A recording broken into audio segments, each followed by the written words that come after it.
Hi, and thanks for watching. Today I will be modeling a simple retail development from start to finish in my all-in-one underwriting model.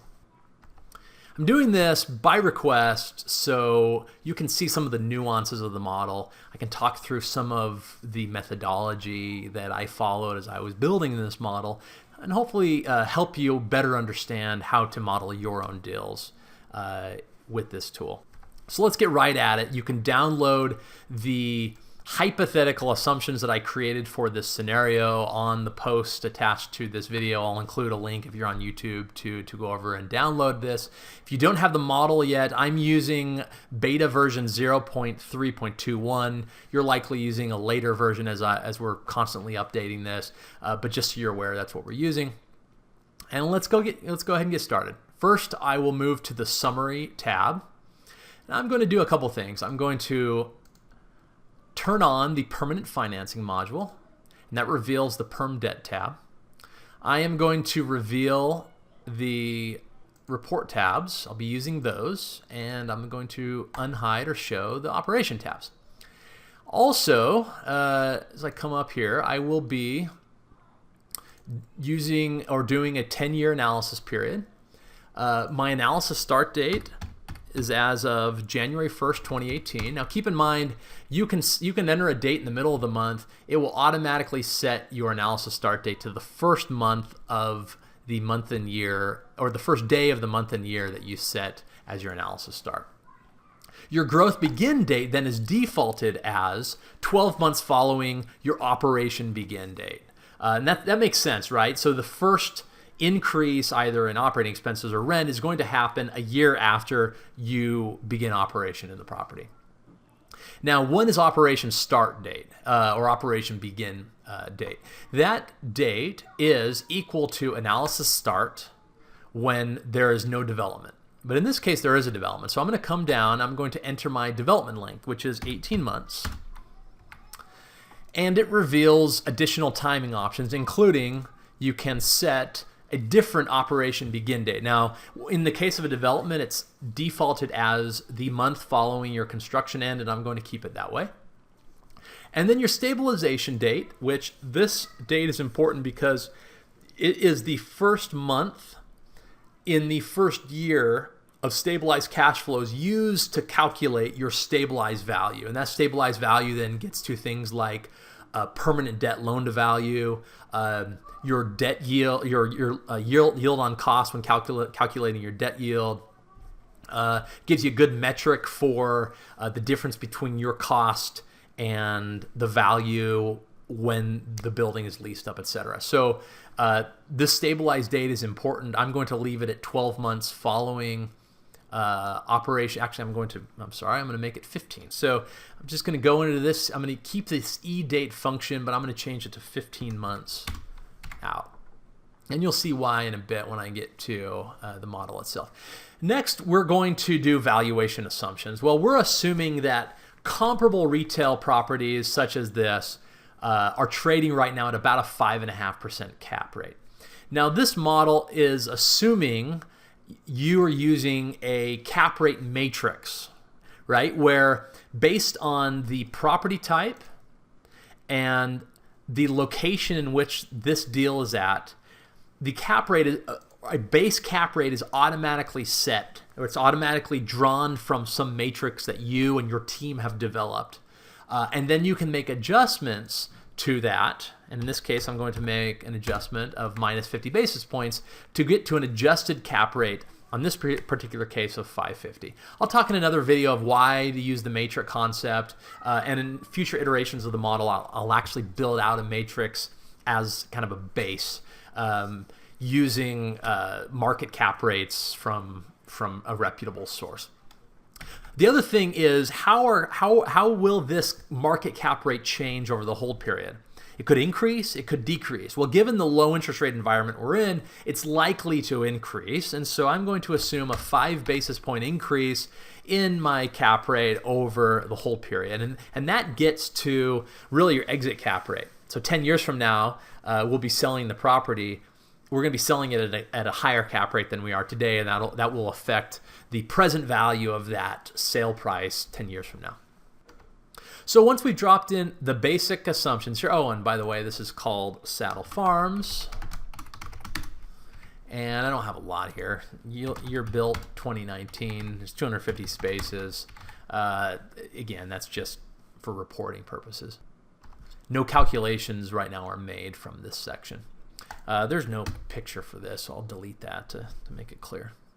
Next, we're going to move to development. So we're going to come down here to our tabs. We're going to tab over to the development section, and we're going to start with sources and uses. Well, first off, we will be securing a construction loan equal to about 70% of our cost, including financing costs. And so here we have this percentage is a percentage of cost before financing. And the reason why there's these two percentages is to avoid a circular reference, to avoid using Excel's overly cumbersome iterative calculation function. And so I do this, and really what you have to do is, okay, so right now it's calculating, this is our construction loan amount based on this loan to cost, plus there'll be this interest reserve, and so combined construction loan plus interest reserve, or the combined construction loan, is about 68.9% of cost. Well, all we need to do is adjust this such that this gets to 70%. All right, so it's an iterative, it's a manual iterative process, but better than weighing down the model. And again, a lot of what I've done here is to try to keep the model nimble. That's where the value in Excel is. So that's that. In terms of construction loan interest, with 5% rate, we're going to assume 2 points on this, and you'll see that this loan to cost starts ticking up. So let's drop it. Oops. All right. Next, we move to the budget. So right now, there are just some default values in here. I'm going to select all of these with a control.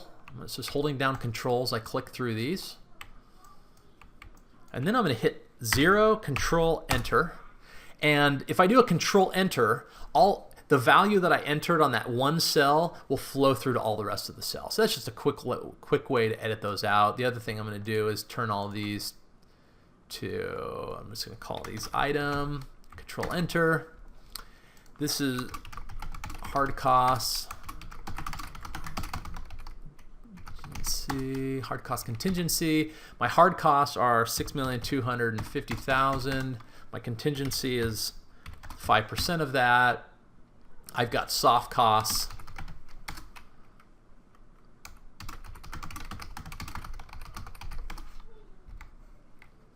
And my soft costs are equal to $1,250,000, nice round numbers. And my soft cost contingency, again, is 5% of that. And then I have a land value. We'll be closing on the land month 1, $750,000. So I've dropped in my basic budget. Now I want to model out my cash flow. So this is my budget. How are we going to spend that money? Well, with my hard costs, I'm going to assume that it goes out on an S-curve. Think of an S-curve that's a bell curve, where early on it's a little, and then as you ramp up, it's more and more until kind of a peak in the middle of your construction period, and then it tapers off to the end. And you can set the steepness of that. I'm just going to keep it at moderate. And then in terms of when we start spending on construction costs, I'm going to assume that happens in month 1, and that lasts through the entire construction period, which is 18 months. Now keep in mind, if we were to change this to 19, it's going to air out for us. It's going to tell us, hey, there are only 18 months in our period, or in our construction period, so 19 can't work. So you have to choose something less than or equal to 18. Then we move to soft costs. Now it makes sense again that these expenses happen through the entire development or construction period. However, I don't think it's going to happen in an S-curve. I think it's going to happen more linear or straight line. So an equal proportion of my soft costs will be spent in each month.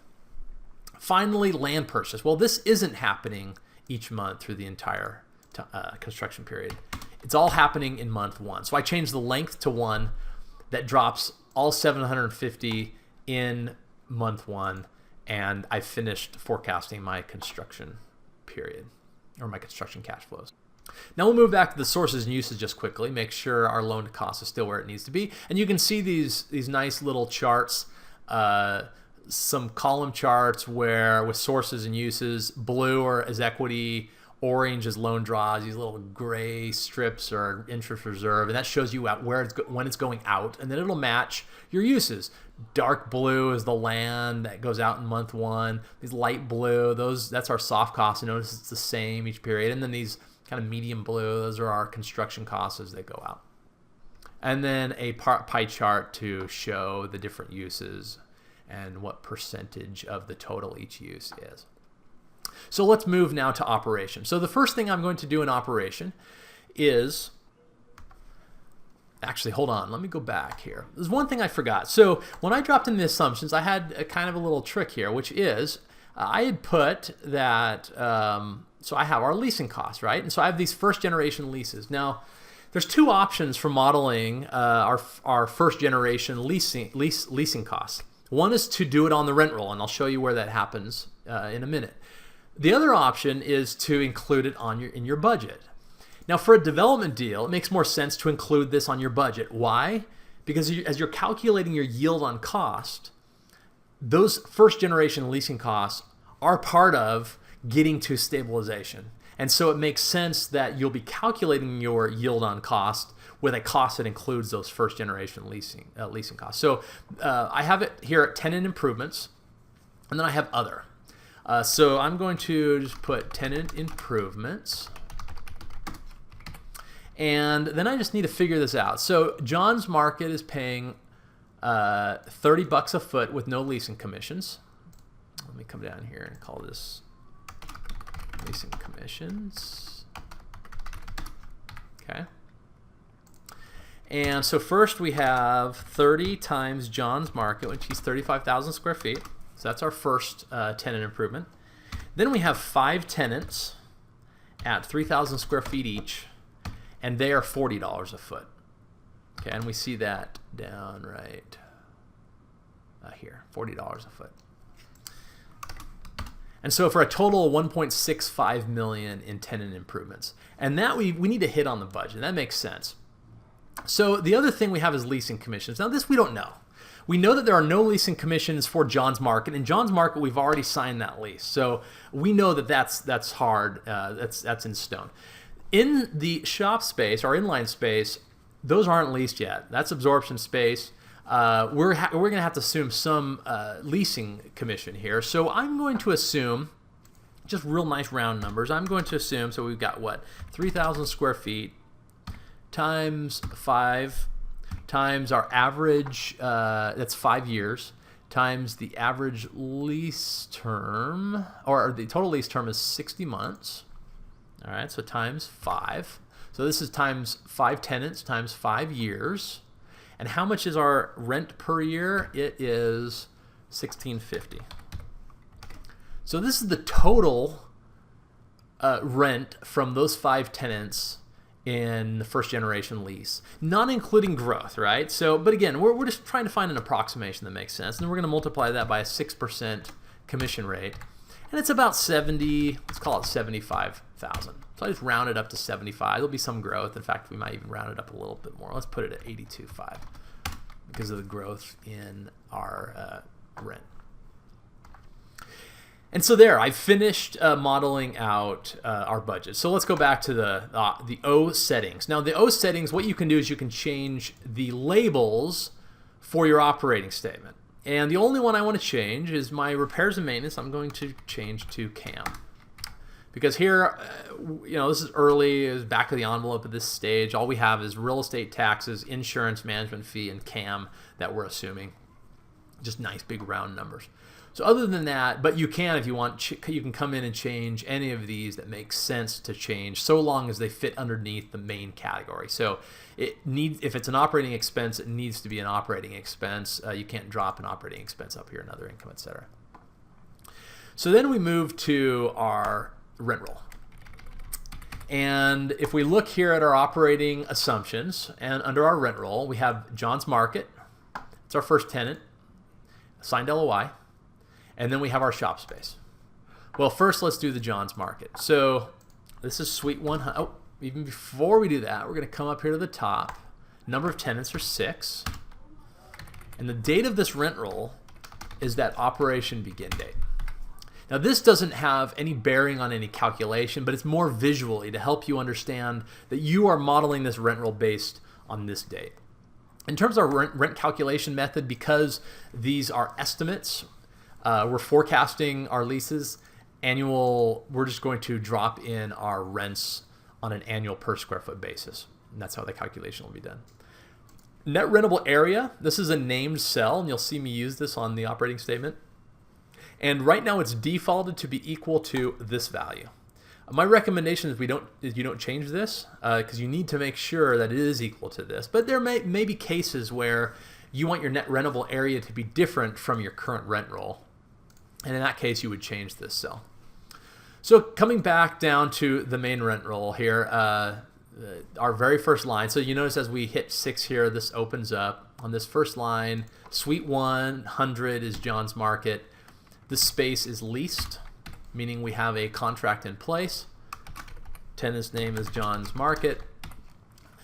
In terms of label, this doesn't have any bearing on any calculation. It's used so you can do more sophisticated analysis. So you're going to label the type of tenant that it is such that you can then make calculations in other modules that you create on your own based on these labels. So you might, for instance, want to calculate what percentage of effective gross income comes from my large shop space.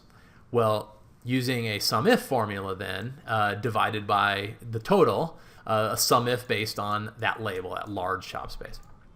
That's the purpose of that label. Next we have the square footage, 35,000 square feet here. This tenant begins at equals operation begin date. Now these are named ranges, right? So you'll get to know these named ranges. You can also just manually enter this if you want to. But the reason I like to link this is so if we were to change our operation begin date, it automatically changes when John's Market begins. And then we have end. Well, John's Market is on a 16-year lease with the first year free. And so what that means is I am going to use an EO month formula. So I do equals EO month. My start date is the start of the lease. And then the question is, how many months out do we want to go? Well, we want to go 16 times 12 months minus 1 because the EO month goes to the end of the month. And that then gets us 16 months such that the end happens 1 day prior to 16 months from the start date of this lease. And you can see that here, 16-month term or 16-year term, 16 years remaining on this. Starting rent is $12.50. We are going to detail out the rent bumps. So we're going to change that to detail. Then coming over here to the right, let me show you how this works. So John's Market, years 1 through 6 is at $12.50. Years 7 through 11 are at $15. So years 1, 2, 3, 4, 5, and 6 of John's Market's lease, not analysis years, lease years, are at $12.50. Hit $12.50, Control, Enter. Okay, now don't get confused with this. This is showing you the analysis year. These are lease. This is lease years that we're dropping in here. And then 7, 8, 9, 10, and so forth is at $15. And we've now detailed out John's Market's lease. Next, we have unpaid leasing costs. Well, we already modeled our leasing costs on the budget tab. And so if this were an acquisition or maybe even a value add deal, it would probably make more sense to model this on the rent roll. In this case, so that our yield on cost is accurate, I'm going to model it on the budget, so I'll leave that 0. But I do want to model the concessions here. So I don't want the concessions to be built into my all-in cost because I think it would skew, it would unfairly skew my yield on cost calculation. And that's arguable, but I'm going to keep it there. So my concessions, John's Market is 1 year rent up front, so his first year is free. Keep going here. So then this is the tricky part. Now I mentioned when I released this model, there's areas where this Excel-based option lacks the precision of the non-Excel-based options out there. One area is in market rent forecasting. If you notice, there are a few options, and you're gonna get pretty dang close to reality, but you're not gonna hit perfect. In my view, the type of precision that you are trying to get in some of these non-Excel based options is a false precision. It's a precision where you think you're reaching perfection, but again, you're just making forecasts into the future. And the reality is, or at least in my experience, as I've looked at valuation with and without those very precise tools, is they both get to basically the same place. It's not impacting appreciably the investment decision. And so I prefer the efficiency, the cost efficiency, the ease at which we can use and we know Excel. I prefer that to learning this black box that I don't really know what's happening on the other side, and I can't really manipulate beyond what is offered to me within this, these very specific parameters. So that's my spiel on precision versus approximation, which here we're getting to an approximation, and this is a perfect example of it. And I included this in my assumptions for this very reason. John's Market is reimbursing $5 per square foot in CAM every year. No growth. It's not tied to anything other than $5 a foot. There's two ways you could do this. Number one, you could add it to their rent. And so rather than paying $12.50 a foot, you could say that they're paying $17.50 a foot and then reimburse nothing here. That's one option. But I like to model out, or at least pull out my reimbursement so I can see my rent income from my reimbursement income. So I'm going to calculate an approximation of their reimbursement. I do that in this way. So I know that they're reimbursing $5. Okay, and here I'm going to enter their percentage of their pro rata expenses that they're reimbursing. And so I'm going to take 5 divided by, well, what's my year one projected operating expenses? Well, it's about $575. Okay. However, this tenant wouldn't be responsible for reimbursing all 100% of that $575. They'll be responsible for reimbursing 64% of their pro rata share, right? I'm going to hit F4 here, and I hit enter. And so there we see in year one, they would be reimbursing about 137% of their pro rata share. However, because that $5 a square foot in CAM doesn't grow every year, this is going to be shrinking every year.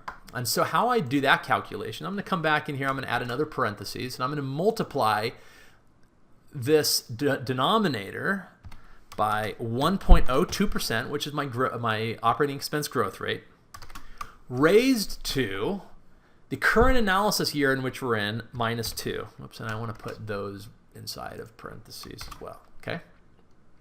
Now, why minus 2? Well, that's because in year one of this lease, which is year 2 of the analysis period, we don't want this to grow at all. And so if we're multiplying it by 1.02 and then raising it at some value above 0, it will grow it.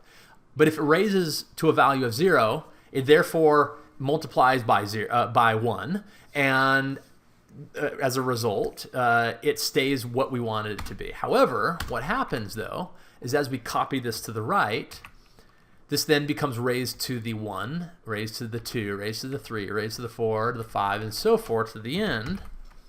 And you see their pro rata share shrinks year over year. Now, I recognize this is a hefty reimbursement. This is hypothetical, but you'll see on a property level basis, the expense recovery rate for this hypothetical development deal isn't that crazy. Anyway, let's keep going. So then we have future tenant assumptions. There are none for John's Market. Why none? Well, our analysis period ends at year 10, and John's Market goes on past year 10. Therefore, it's not necessary to spend any time doing that. So then what we want to do is we're going to drop in tenants 2 through 6. Well, they're all the same. And so all we do is we build tenant 2, and then we copy down through tenant 6. So let me just drop in suites for each one of these. These are all spec tenants. It's all vacant, so I'm just going to call this vacant space. That way we were aware. And my label, I'm going to label as shop. Now what I'm doing here, each time as I come down, I'm finding tenant 2, I'm hitting shift down arrow, copying that, and then I'm entering one value because they're all the same. Enter the value, control, enter. All right, and it just copies it down. So here's where it varies. So the first tenant takes occupancy at the same time as our John's Market. Oops. Equal operation begin date. All right. However, each tenant thereafter, oops, I'm sorry, no, it actually doesn't. So John's Market occupies at operation begin date. Each tenant thereafter occupy 3 months following. So I'm going to do it using eDate function, which basically takes a date that we define and then it jumps out a certain number of months into the future. And so the date I'm going to use is John's Market, and I'm going to say 3 months out. All right, so the second tenant occupies 3 months after John's Market occupied. And then each one thereafter happens 3 months after, just by copying those down. Okay. Now what is the same is that each one of these leases, and again, these are first generation leases, and I'm assuming on this first generation they are 63 months long. So I'll hit 62. Again, because I'm using an EOMonth function. And now each one of these leases is 63 months long, the first 3 months being free rent. And then we come over to our rent, it's $16.50. Our $16.50, and we're assuming that they increase by 2% per year, 0.02. Okay. So we're not detailing out rent increases here. We're just using this increased percentage per year, increasing it by 2%. We come over here. Remember, there's no TIs or LCs. Our concessions, though, are equal to 3 months. So we come to this month times by 3, and then we're just going to copy it down. Now, when I copy this one down, I'm going to do Alt-H-VF to copy as a formula. And the reason I use the Alt-H-VF is I only copy formulas. It doesn't mess up my formatting, and so you don't spend a lot of time reformatting your spreadsheet if you get in the habit of using Alt-H-VF or Alt-H-VV. So next, we are going to assume that each one of these tenants recovers 100% of their pro rata reimbursable operating expenses, or in other words, they're on a triple net lease. And then finally, we have our future leasing assumptions. And here, they're laid out. We're assuming $20 in new TIs, or in other words, $20 on any new tenant that occupies. On any tenant that renews, we're assuming $750. We're assuming 6% on new leasing commissions and 4% on renewals. We're assuming no free rent in future tenants. Market rent at $16.50. So then we have rent growth. Now, this allows you to change your rent growth on each year through the first 5 years of your growth period. Right? So if you recall, we set the growth begins date, and that is this here. So your very first bump in your market rent comes in month 31. And we are assuming that the first 2 years, so that first bump and that second bump are each 3%, and then that they are 2% thereafter through to the end. We're assuming that the contract rent grows at 2%, that these are triple net leases, that the renewal probability is 60%, that the lease length on our future generation leases are 60 months, and that there's 6 months of downtime. And then I'm just going to take this, hit Control-C after I select all those. Oops. Control-C. And then I'm just going to select here, Alt-H-VF. And I just copy all of those down. You can also use an Alt-H-VV if you prefer. And now I finished my rent roll. Next, we're going to move to our operating statement. And this is the meat. So let me just go full screen so we can see this better. And what we're first doing is we're going to fill in the blue fonted cells. Every blue font cell you need to look at and say yes or no, this makes sense. Is there parking income? No. Is there antenna income? No. Is there miscellaneous income? Yes. $12,000 a year, grown at 2%. In terms of operating expenses, we have CAM, $4 a square foot. So I do 4 times NRA. NRA is the name cell that is equal to the total net rentable area. $4 there, grown at 2%. Management fee of 3% of this 875. So 875 times 0.03. Okay. And now this becomes 900. And you notice this is 2.9. This again gets to the iterative calc discussion. Is it better to create a tool that makes the model overly cumbersome, or just have a user who's capable of doing that and getting it to your 3%, which is your assumption? We're assuming no non-reimbursable operating expenses, so I'll hit that as 0. Taxes, I'm assuming at, well, let me double check. Let's see. Taxes at $1.25 and insurance at $0.25 per foot. So taxes at $1.25 times NRA, insurance at $0.25, and then our capital reserves at 15 cents. In terms of our general vacancy, so let's come over here to our growth rates. I'm happy with 2% on all of these. My general vacancy, though, you'll notice here that we have assumed that vacancy is 10% excluding anchor space. So really what we're saying is that our vacancy is equal to 10% of our shop space. So we're just going to take this, and it's going to be equal to, let's go to our rent roll, come back here and look at our shop space.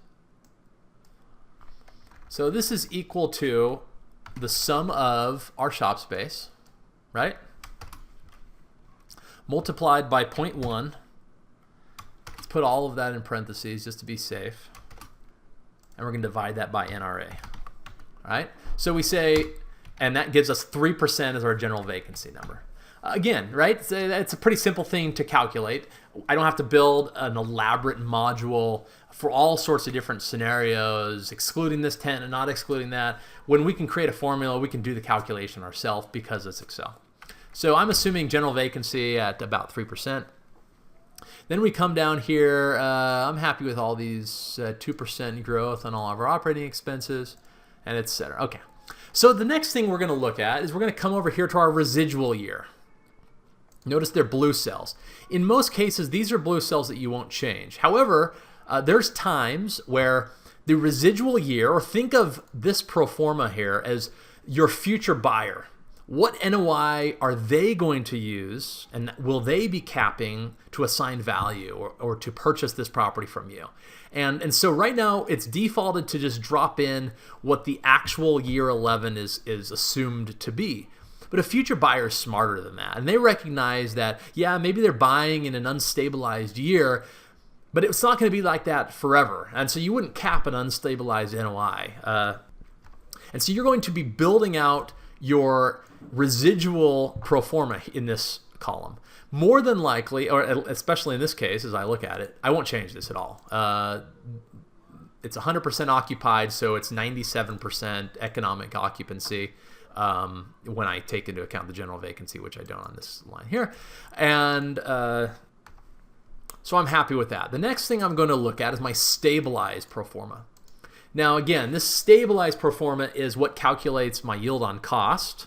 This doesn't affect your returns, by the way. This right here is, think of it as the this is the underwriting you do when you buy a stabilized building, and you want, so your lender, for instance, will use this Proforma or something similar to that when they're deriving their loan to value and determining how much you can borrow. And you want to develop a solid, stabilized Proforma that you can then use to do some of your return calculations. And so what I've done is there are some of these cells that are orange. And orange means that these are optional inputs. There's a formula that's likely the best option, but look, you're smarter than the model. You know your market, you know the analysis better than the model does, and if it doesn't make sense to use what is defaulted, then change it. And this is a good example. I assumed in my second and third generation leases that there'd be no free rent, and yet here I am capping into perpetuity a concession of nearly $30,000. That doesn't make any sense. So I'm just going to change that to 0. Otherwise, I'm happy with my assumptions here. The one thing I would actually, no, let me take this back. I'm not quite happy with this. And here's what's going on. So I have my tenant improvements, and this is basically the weighted average of all of my TIs over my hold period. Well, what happened? Well, some of these TIs aren't showing up on our operating statement because they were built into the budget, and that's fair. That makes sense. However, they ought to be in my stabilized Proforma. That's not necessary for the residual because we're using NOI to cap for our residual value. If you were to change your residual value to use cash flow from operation that you're arriving at the value, then yeah, it would make some sense. But here in this case, I do want to at least visualize what a stabilized cash flow from operation looks like. And so I would do some calculation here. Now, right now, what you would want to do is you would want to calculate what a typical 10-year period looks like, including new generation leases. So what I'm going to do here is I'm going to sum up this. I'm going to multiply that by 2. That's 435. And then I'm going to divide it by a 10-year period. This is just a quick and dirty way of doing that. Okay, and then I'm going to do the same thing here. And it is probably a better way. And I'm looking at it, my capital expenditures are still only less than 9% of my NOI. I guess I do have an anchor tenant who's staying around for a while, but that's something that you're going to know the property better. I'm not going to spend forever on it, but that's something to consider. So I finished the operating statement. Now let's move to permanent debt, just really quick, so I know I'm getting long-winded. I'm assuming a loan amount equal to 65% of my stabilized value. And here on the permanent debt tab, we have stabilized value for you, so you can do that calculation. I'm assuming 50 basis point loan fee, a stabilized interest rate of 4.25%, 30-year AM, no IO, no secondary debt. There's my permanent debt. The next thing I'm going to do on the equity cash flow tabs, I'm going to model out my partnership assumptions. It's a 90-10 LP-GP split, pref to an 8, and the preferred return is paid pro rata based on capital contributed. Then to a 12, it's 80-20. And to a 15, it is, 8 to a 12 is 20, 12 to a 15 is 30. Yeah, okay, so we're good. And then anything above a 15 is 60-40. And now with that, we can look at our return. So the first thing I'm going to do is come back to the summary tab, and I can see here is my unlevered IRR on an annual basis. Here it is on a levered basis, again annually. My levered equity multiple. Here's my average cash on cash return, my average free and clear return. The metric that I care most about, and this has me a little concerned, maybe not overly concerned, is my development, my spread between market cap rate at stabilization and my yield on cost is only 91 basis points. However, this market cap rate again is grown over a 4-year period. And so if we looked at it today, so if we were to, for instance, say this is a 5.5, Now it's 111 basis points. Yeah, that makes some sense, right? We're over 100 basis points, and I could get more aggressive on my underwriting, so I'm happy with this. Then I'm going to come over here and look at the property cash flow tab, and I just want to understand, what do my cash flows look like? This is showing from NOI down. So NOI flows through, and we can get to cash flow from operations, or our net cash flow before debt. And for the most part, it's positive. So these are pretty steady cash flows, and that makes sense, right? We got this anchor tenant that occupies most of the space, and so they're keeping the cash flows real steady. I can look at then a few of my debt metrics. So in year 4, when we'll be getting permanent debt, this is coverage. That's our debt yield. Yeah, those are satisfactory. This is the average then for each of those metrics as well. And you can yourself go through and look. Here's retail analysis, and this is where we could if this was an acquisition, we would use this module more, but we could at least see what percentage of different, like for instance, this is percent of NRA and et cetera, right? So this is just kind of a summary of our tenants, and then we can do some analysis on sales if this were an acquisition. So that is a simple retail development in the all-in-one model. I'm sorry the video took so long. There's a lot going on in here, but please reach out if you have questions. I'll be following this up with maybe a more robust or a more complex, I should say, scenario that would be more helpful. And thanks for your time.